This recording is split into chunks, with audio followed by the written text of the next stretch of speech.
तो फ्रेंड्स, स्वागत है आप सभी का। और अभी हम पढ़ेंगे बायोस्फीयर रिजर्व और मैन एंड बायोस्फीयर, यानी कि बायोस्फीयर रिजर्व और मैब जिसे।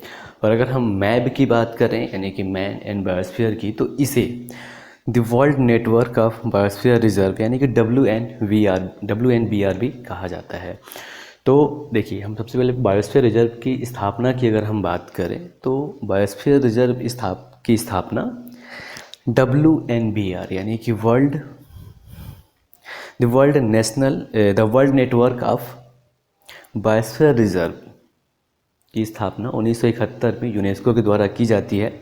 और मैब कार्यक्रम को 1973 से शुरू किया जाता है। और अगर हम भारत के संदर्भ में बात करें बायोस्फीयर रिजर्व, तो जो बायोस्फीयर रिजर्व है उसकी स्थापना ही मैब के तहत की जाती है। ठीक है। तो बायोस्फीयर रिजर्व की अगर हम बात करें तो ये तटीय और स्थलीय पारिस्थितिकी तंत्र के ऐसे क्षेत्र होते हैं जिन्हें कि यूनेस्को के मैप के तहत बायोस्फीयर रिजर्व घोषित किया जाता है। और बायोस्फीयर रिजर्व जैसा कि किसी भी देश का जो राष्ट्रीय उद्यान या वन्यजीव अभ्यारण्य है उसे घोषित किया जाता है। तो बायोस्फीयर रिजर्व के अगर हम उद्देश्य की बात करें या कार्य की बात करें तो उसका कार्य ये है कि उस क्षेत्र के आनुवंशिक विविधता का संरक्षण करना, साथ ही साथ सांस्कृतिक विविधता का भी संरक्षण करती है। और ये अंतर्राष्ट्रीय सहयोग को बढ़ावा देती है। इसके अलावा ये अनुसंधान कार्यों को भी संपन्न करती है बायोस्फीयर रिजर्व। अब हम बात करते हैं कि बायोस्फीयर रिजर्व किसी भी क्षेत्र को घोषित करने के लिए उसके मानदंड क्या होने चाहिए। तो मानदंड ये है कि देखिए, बायोस्फीयर रिजर्व का स्थापना किसी भी देश के राष्ट्रीय सरकार के द्वारा किया जाता है। भारत के संदर्भ में भारत सरकार, और किसी भी अन्य देश के संदर्भ में वहाँ की जो केंद्रीय सरकार हो वो बायोस्फीयर रिजर्व की स्थापना करती है। दूसरा जो मानदंड ये है वो है कि ऐसा क्षेत्र जो कि प्रकृति संरक्षण के दृष्टिकोण से संरक्षित हो और बिल्कुल शांत हो, यानी कि न्यूनतम अशांत क्षेत्र हो, वो क्षेत्र होना चाहिए। दूसरा और तीसरा ये है कि संपूर्ण क्षेत्र जो है एक जैव भौगोलिक इकाई की तरह होना चाहिए और उसे काफ़ी बड़ा होना चाहिए, और इतना बड़ा हो कि पारितंत्र के सभी जितने पौष्टिक स्तर हैं उनका प्रतिनिधित्व कर रहे जीवों की आबादी को संभाल सके। तो बायोस्फीयर रिजर्व की अगर हम बात करें तो जो बायोस्फीयर रिजर्व होते हैं ये पारिस्थितिक तंत्र अभिमुख होते हैं, यानी कि यहाँ पे पारिस्थितिक तंत्र बड़ा होता है, उसके हिसाब से ही बायोस्फीयर रिजर्व का स्थापना किया जाता है। और बायोस्फीयर रिजर्व के अगर हम हिस्सों की बात करें तो हुआ क्या था कि वर्ष 1983 में यूनेस्को और यूनेप यानी कि यूनाइटेड नेशन एनवायरमेंटल प्रोग्राम यानी कि संयुक्त राष्ट्र पर्यावरण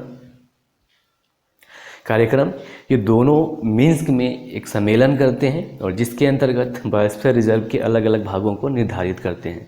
तो मिन्स्क की बात भी करें तो मिन्स्क कहाँ है? ये बेलारूस की राजधानी है मिन्स्क, जो कि यूरोप में है ना। तो यहाँ 1983 में एक सम्मेलन होता है जिसके तहत बायोस्फीयर रिजर्व के क्षेत्रों को निर्धारित किया जाता है। अगर क्षेत्रों की बात करें बायोस्फीयर रिजर्व की तो इसमें कोर एरिया शामिल होता है, बफर जोन शामिल होता है और रिस्टोरेशन जोन शामिल होता है, साथ ही साथ स्टेबल कल्चरल जोन स्थापित होता है।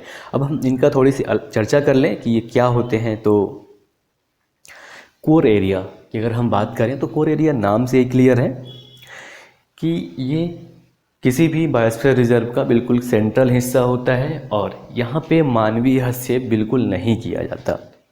हाँ, यहाँ पे शिक्षा, प्रशिक्षण, अनुसंधान आदि की अनुमति होती है।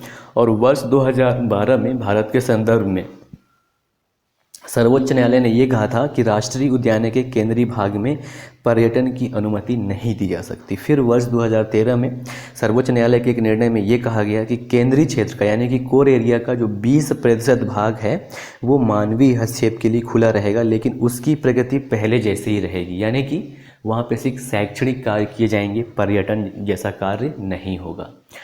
अब हम बात करें अगर बफर जोन की, तो बफर जोन ये ऐसा क्षेत्र होता है जो कि जहाँ पे कुछ मानवीय कार्य किए जा सकते हैं। बफर जोन की अगर हम बात करें तो जैसे यहाँ पे जो प्राकृतिक कार्य हैं, जैसे कि जंगल लोग अगर रह रहे हैं, जो थोड़ी बहुत जो नेचुरल आबादी है लोगों की वो रह रहे हैं, तो वहाँ पे वो मछली पकड़ सकते हैं, जंगल से लकड़ी काट सकते हैं। और यहाँ पे शैक्षणिक कार्य भी किए जा सकते हैं बफर जोन की बात करें तो। इसके बाद जो नेक्स्ट है वो है रिस्टोरेशन जोन। यानी कि ट्रांजिशन जोन भी जिसे कहा जाता है। तो रिस्टोरेशन जोन की हम बात करें तो ऐसे क्षेत्र में मानवीय हस्तक्षेप के कारण पारिस्थितिक तंत्र की जो प्रतिस्पंदन विशेषता होती है वो पार कर जाती है। तो इससे क्या होता है, ऐसे वजह से पर्यावरणीय निम्नीकरण होता है और इसलिए ऐसे क्षेत्रों का पुनर्स्थापन आवश्यक है, जिसे हम ट्रांजिशन जोन या रिस्टोरेशन जोन कहते हैं। इसके बाद स्टेबल कल्चरल जोन आता है। तो इस क्षेत्र में क्या होता है कि सांस्कृतिक धरोहर को कायम रखा जाता है, साथ ही साथ भूमि उपयोग की ऐसी पद्धति यहाँ पे अपनाई जाती है जिससे कि पर्यावरण को किसी भी तरह का क्षति नहीं होना चाहिए। यानी कि यहाँ जी हाँ, स्टेबल कल्चरल जोन में प्राकृतिक मानव बसाहट को अनुमति दी जाती है। इसके बाद एक अन्य एरिया है जिसे इको सेंसिटिव एरिया कहा जाता है। तो इसका national board of wild life 2002 से 2016 के तहत ये संरक्षित क्षेत्रों के इर्द गिर्द इको सेंसिटिव एरिया की स्थापना पे बल देता है और ये कहता है कि ऐसे क्षेत्रों की स्थापना अभ्यारण्य, राष्ट्रीय उद्यान में किया जाए और ऐसे क्षेत्रों में व्यापक स्तर के मानवीय क्रियाकलाप जैसे कि जिसमें शामिल है खनन और जल विद्युत परियोजना, इनकी अनुमति नहीं दी जा सकती। और क्योंकि अगर अनुमति दे दिया जाएगा तो जैव विविधता को खतरा पहुंचेगा। तो इको सेंसिटिव एरिया में जो व्यापक स्तर के मानवीय कार्य होते हैं उनको अनुमति नहीं प्रदान किया जाता। और जो ये क्षेत्र होता है इको सेंसिटिव एरिया, इसका विस्तार जो है अधिकतम 10 किलोमीटर के घेरे तक होता है और ऐसे क्षेत्र को शॉक ऑब्जर्वर कहते हैं। ये था बायोस्फीयर रिजर्व का क्षेत्र। अब भारत के संदर्भ में अगर हम बात करें तो जैव मंडल आरक्षित क्षेत्र यानी कि बायोस्फीयर रिजर्व की संख्या 18 है और इन 18 बायोस्फीयर रिजर्व में से 11 बायोस्फीयर रिजर्व मैप में शामिल हैं। ठीक है, और कुछ हम अन्य फैक्टों की बात कर लें बायोस्फीयर रिजर्व के बारे में। तो देखिए, विश्व का यानी वर्ल्ड पे पहला बायोस्फीयर रिजर्व 1979 में स्थापित किया गया था और अभी यानी कि वर्ष 2020 तक 124 देशों में 701 बायोस्फीयर रिजर्व हैं और इसमें 21 बायोस्फीयर रिजर्व ऐसे हैं जिनकी सीमा ट्रांस बाउंड्री है, यानी कि उनकी सीमाएं 2 या 2 से अधिक देशों को छूती हैं या 2 या 2 से अधिक देशों में फैली हैं। साथ ही साथ ये जो 21 ऐसे बायोस्फीयर रिजर्व हैं जिनकी सीमा ट्रांस बाउंड्री है और ये कुल 31 देशों में स्थापित हैं, तो ये ध्यान रखिएगा आप। इसके बाद बायोस्फीयर रिजर्व के अगर हम विश्व वितरण की बात करें कि कहाँ कितना है, तो देखिए अफ्रीका महाद्वीप के 29 देशों में 79 बायोस्फीयर रिजर्व हैं, बायोस्फीयर रिजर्व साइट्स हैं, तो जिसमें सबसे अधिक दक्षिण अफ्रीका देश में 10 हैं। इसके बाद अरब राज्य के 12 देशों में 33 बायोस्फीयर रिजर्व हैं। अब अरब राज्य की अगर हम बात करें तो हालांकि अरब जो है एशिया महाद्वीप का हिस्सा है, लेकिन ये एक राजनीतिक संगठन है जिसमें मुस्लिम कंट्री शामिल हैं, जिसमें मोरक्को शामिल है, अल्जीरिया शामिल है और ट्यूनीसिया शामिल है, लीबिया शामिल है, इजिप्ट है, साथ ही साथ अरब के बगल में जो पड़ोसी हैं उनके यमन वगैरह वे सभी शामिल हैं। तो वहाँ के 12 देशों में 33 बायोस्फीयर साइट्स हैं यानी बायोस्फीयर रिजर्व हैं। इसके बाद एशिया और प्रशांत क्षेत्र की बात करें तो यहाँ 24 देशों में, एशिया और प्रशांत क्षेत्र के 24 देशों में 157 बायोस्फीयर रिजर्व हैं, जबकि यूरोप और उत्तरी अमेरिका के, अब उत्तरी अमेरिका में बात करें तो मैक्सिको, यूएसए, कनाडा शामिल हैं और यूरोप, ये दोनों के 38 देशों में 302 बायोस्फीयर रिजर्व हैं, जबकि लैटिन अमेरिका और कैरेबियन के 21 देशों में 130 बायोस्फीयर रिजर्व शामिल हैं। अब ये भी ध्यान दीजिएगा कि यूनेस्को के द्वारा 119 देशों के 631 बायोस्फीयर रिजर्व को मैप में शामिल किया गया है, जिनमें जो मैप के तहत जो 14 स्थल हैं उनकी सीमा ट्रांस बाउंड्री या अंतर्राष्ट्रीय हैं, जिनकी सीमाएं 2 या 2 से अधिक देशों से लगती हैं। वहाँ पे यानी कि जब अगर हम सिर्फ बायोस्फीयर रिजर्व की बात करें तो उनकी संख्या 21 है और मैप की बात करें जो कि मैप में शामिल है यानी कि WNBR में जो शामिल हैं उनकी संख्या 14 है। अब हम थोड़ी सी अगर बात कर लें WNBR यानी कि वर्ल्ड नेटवर्क बायोस्फीयर रिजर्व। तो ये क्या करता है कि ये पूरे संसार में संरक्षित क्षेत्रों को कवर करने का कार्य करता है, और इसमें जो WBN यानी कि world network of biosphere reserve के अधीन जो बायोस्फीयर रिजर्व आ जाते हैं वही मैब में शामिल होते हैं। क्योंकि इसे बताया था आपको पहले कि यूनेस्को के द्वारा वर्ष 1971 में स्थापित किया गया था और 1973 से मैब कार्यक्रम शुरू किया गया। तो मैब का देखरेख world network of biosphere reserve करता है। ठीक है, अब हम बात कर लें भारत में बायोस्फीयर रिजर्व की संख्या की। तो जैसा कि आपको बताया कि भारत में बायोस्फीयर रिजर्व की संख्या 18 है, और अंतिम जो भारत का बायोस्फीयर रिजर्व बना वो वर्ष 2011 में पन्ना राष्ट्रीय उद्यान को बनाया गया। ठीक है, तो जो पहला बायोस्फीयर रिजर्व है भारत का वो है 1986 में बनाया गया इसे नीलगिरी बायोस्फीयर रिजर्व को, जो कि तमिलनाडु, केरला और कर्नाटका में फैला हुआ है, और ये पश्चिमी घाट का हिस्सा है, और इसका कुल क्षेत्रफल 5860 यानी कि 5860 वर्ग किलोमीटर है। इसके बाद जो दूसरा बायोस्फीयर रिजर्व है वो नंदा देवी उत्तराखंड में है। 1988 में इसे बनाया गया, और ये पश्चिमी हिमालय का हिस्सा है, और इसका जो क्षेत्रफल है वो है 5860 वर्ग किलोमीटर। ध्यान दीजिएगा, दोनों ही बायोस्फीयर रिजर्व यानी कि नीलगिरी बायोस्फीयर रिजर्व और नंदा देवी बायोस्फीयर रिजर्व दोनों का क्षेत्रफल बराबर है। इसके बाद जो तीसरा, अब ये हम इसमें जो बता रहे हैं आप ये मतलब टाइम जैसे जैसे बना उस हिसाब से बता रहे हैं। तो जो तीसरा बायोस्फीयर रिजर्व है वो है नोक्रेक बायोस्फीयर रिजर्व, जिसकी स्थापना 1988 में की जाती है, और ये मेघालय में स्थित है, और ये पूर्वी हिमालय का हिस्सा है, और इसका क्षेत्रफल 820 वर्ग किलोमीटर है। इसके बाद जो चौथा है वो है गल्फ ऑफ मन्नार या मन्नार की खाड़ी। 1989 में इसका निर्माण किया गया। इस बायोस्फीयर रिजर्व का तमिलनाडु में है, और ये समुद्री किनारा है। साथ ही साथ इसका जो क्षेत्रफल है वो 10,500 वर्ग किलोमीटर है। इसके बाद जो पाँचवा है वो है सुंदरबन। 1989 में इसे बायोस्फीयर रिजर्व में शामिल किया गया। पश्चिम बंगाल में स्थित है ये, और ये गंगाई डेल्टा का हिस्सा है। 9,630 वर्ग किलोमीटर इसका क्षेत्रफल है। इसके बाद जो छठवां बायोस्फीयर रिजर्व है वो है मानस नेशनल पार्क।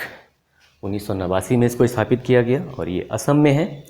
इसके अलावा ये पूर्वी हिमालय का हिस्सा है, और इसका क्षेत्रफल 2837 वर्ग किलोमीटर है। इसके बाद जो नेक्स्ट है वो है सातवां अपना ग्रेट निकोबार बायोस्फीयर, जिसकी स्थापना वर्ष 1989 में की जाती है, और ये अंडमान और निकोबार द्वीप समूह में स्थित है, और इसका क्षेत्रफल 885 वर्ग किलोमीटर है। इसके बाद जो आठवां है वह सिमलीपाल बायोस्फीयर रिजर्व ओडिशा में, और इसे 1994 में स्थापित किया जाता है, और ये 4374 वर्ग किलोमीटर क्षेत्रफल में फैला हुआ है। इसके बाद जो नौवां बायोस्फीयर रिजर्व है वो डिब्रू सैखोवा, और ये डिब्रू सैखोवा अभी हाल ही में चर्चित रहा था, क्योंकि अभी यहाँ कुछ दिन पहले यहाँ के तेल कुओं में आग लग गई थी। तो इससे पूछा जा सकता है, और मैंने इसके लिए यानी कि एक स्पेशल वीडियो डिब्रू सैखोवा राष्ट्रीय उद्यान पर मैंने अपने वीडियो में डाला है, मैं आपको उसका लिंक दे दूंगा, देख लीजिएगा उसके बारे में। और तो डिब्रू सैखोवा इसे 1997 में यानी कि 1997 में बायोस्फीयर रिजर्व में शामिल किया गया। असम में स्थित है, पूर्वी हिमालय का हिस्सा है, और इसका जो क्षेत्रफल है वो 765 वर्ग किलोमीटर है। यानी कि अब तक भारत में सबसे छोटा बायोस्फीयर रिजर्व डिब्रू सैखोवा है क्षेत्रफल के मामले में। ठीक है, इसके बाद जो 10वां है वो इसे दिबांग है। वर्ष 1998 में इसको स्थापित किया गया, अरुणाचल प्रदेश में स्थित है, और ये भी पूर्वी हिमालय का हिस्सा है, और ये 5112 वर्ग किलोमीटर क्षेत्रफल में फैला हुआ है। इसके बाद जो 11वां है वो है पचमढ़ी बायोस्फीयर रिजर्व।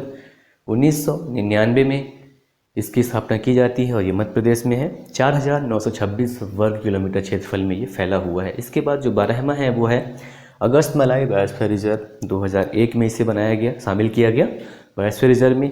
केरल तमिलनाडु दोनों राज्य में स्थित है, जिसमें केरल में इसका लगभग 1800 वर्ग किलोमीटर क्षेत्रफल है, जबकि बाकी जो बचता है वो तमिलनाडु में स्थित है, और इसका रख रखाव दोनों राज्य मिलकर करते हैं। 3500 वर्ग किलोमीटर में कुल ये फैला हुआ है। और इसके बाद जो 13वां बायोस्फीयर रिजर्व है वो है अचानकमार अमरकंटक, जो कि मध्य प्रदेश और छत्तीसगढ़ दोनों में है, और इसका कुल क्षेत्रफल 3835 वर्ग किलोमीटर है। वर्ष 2005 में इसे शामिल किया जाता है बायोस्फीयर रिजर्व में। इसके बाद जो चौथा है वो है कच्छ का रण, जो कि वर्ष 2008 में इसे शामिल किया गया, और ये गुजरात में है, और ये सबसे बड़ा भारत का बायोस्फीयर रिजर्व है, जिसका क्षेत्रफल 12,454 वर्ग किलोमीटर है। इसके बाद नेक्स्ट अगर हम 15वें की बात करें तो वह है शीत मरुस्थल, जो कि हिमाचल प्रदेश में है। वर्ष 2009 में इसे बायोस्फीयर रिजर्व का दर्जा दिया गया। पश्चिमी हिमालय का हिस्सा है ये और 7,770 वर्ग किलोमीटर क्षेत्रफल में ये फैला है। इसके बाद नेक्स्ट है जो कंचनजंगा राष्ट्रीय उद्यान, जिसे वर्ष 2000 में शामिल किया गया। सिक्किम में है ये और टोटल 2620 वर्ग किलोमीटर इसका क्षेत्रफल है। इसके बाद जो 17वां है वो है शेषाचलम हिल। वर्ष 2010 में इसे बायोस्फीयर रिजर्व में शामिल किया गया और ये आंध्र प्रदेश में स्थित है और ये पूर्वी घाट का हिस्सा है। साथ ही साथ 4,756 वर्ग किलोमीटर में ये बायोस्फीयर रिजर्व फैला हुआ है। इसके बाद जो नेक्स्ट और अंतिम राष्ट्रीय बायोस्फीयर रिजर्व है वो है पन्ना नेशनल पार्क, जिसे वर्ष 2011 में शामिल किया गया और इसका जो क्षेत्रफल है वो 2,999 वर्ग किलोमीटर है और यहीं पे केन नदी होकर गुजरती है। इसके बाद अगर हम मैब की बात करें, यानी कि मैन एंड बायोस्फीयर रिजर्व, और देखिए मैप का जो भी कारोबार होता है वो WNBR के द्वारा किया जाता है। जैसे कि बताया आपको the world network of biosphere reserve, तो ये पूरा जो प्रबंधन होता है, जो काम जो भी देखना होता है, ये WNBR ही देखती है, जो मैप के अंतर्गत बायोस्फीयर रिजर्व शामिल हो जाते हैं उसके। तो जैसा कि बताया आपको भारत में बायोस्फीयर रिजर्व की संख्या 11 है। हालांकि वर्ष 2017 तक भारत में बायोस्फीयर रिजर्व की संख्या 10 थी, है ना। तो अभी 2018 में कंचनजंगा को शामिल किया गया। तो कंचनजंगा जो कि सिक्किम में है, बिल्कुल न्यूली है, जिसे कि मैन एंड बायोस्फीयर में शामिल किया गया है ना। तो अब हम बात करते हैं जो पहला बायोस्फीयर रिजर्व है वो नीलगिरी, वर्ष 2000 में शामिल किया गया। अब नीलगिरी आपको पता ही है कहाँ है, तमिलनाडु, केरला और कर्नाटका में है। तो इसे वर्ष 2000 में शामिल किया गया। साथ ही साथ मन्नार की खाड़ी और सुंदरबन, इन दोनों को वर्ष 2001 में शामिल किया गया मैप में। इसके बाद नंदा देवी जो कि उत्तराखंड में है, इसे वर्ष 2004 में शामिल किया गया। फिर जो अगला मैप है उसकी हम बात करें तो नोकरेक है, जिसे कि 2009 में, और पचमढ़ी इसे भी 2009 में।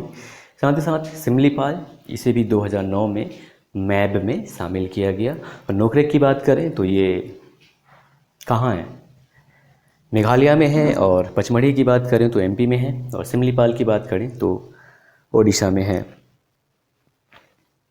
इसके बाद वर्ष 2012 में अचानक मार को शामिल किया गया और ये 8वां हुआ। इसके बाद 9वें की बात करें तो ग्रेट निकोबार को 2013, सॉरी मैंने 2103 लिखा है यहाँ पे, असल में ये 2013 है। इसके बाद 10वें मैप की बात करें तो अगस्त मलाई है, जिसे वर्ष 2016 में शामिल किया गया। और 11वें और अंतिम की बात करें मैप की तो वर्ष 2018 में इसे शामिल किया गया और ये कंचनजंगा सिक्किम में है। तो ये था बायोस्फीयर रिजर्व और मैन एंड बायोस्फीयर रिजर्व के बारे में जानकारी। नमस्कार, जय हिंद।